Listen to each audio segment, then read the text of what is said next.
jeeda oo xalay baabanu ka soo yeeday waa mid labaad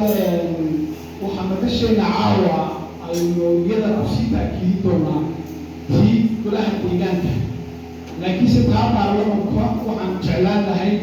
iyadoo weynaga qeybin tahayo markii aan waala ahay baaq badan bay soo galayaan hadday soo galayaanna waxaanu ku dhanay bacda ramadaan waa tobankii dambe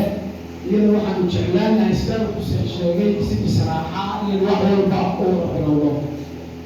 si haddaba aanay wax yuhmay inooga gelin waxaan jeclaan lahaa iyadana inaan lagu degdegin oo aad dib inoogu yara dhigtaan si talada waxa la yidhaha haddii aan la rugin waa lagu rafaadaa sa inaan lagu rafaadin horta aynu soo rugin oo iyada leeyahay anaa la jecel walaalka cabdiqaadir wax kastoo intii waxaan jecel malaayna sunnada laga cabdiqaadir taasi waxaa leeyahay in dib ama loogu yara dhigo laakiinse tii hore haynu si 3 jeer kulano midda kale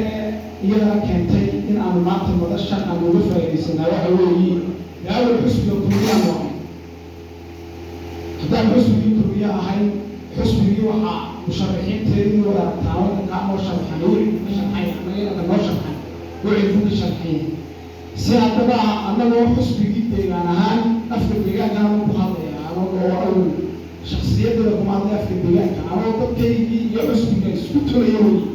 waxaanu waxay jeclaynay xusbigii waxaanu doorbignay inaanu codkayga dhaafin xusbigii balbiya sidaa aawadeed waxaanu doorbignay inaan walaalahayo isku deegaanahay cabdulla sacaad aanu codkii siino wasalaamu calaykum waraxmatullahi tacaala wabarakaatu aad iyo aad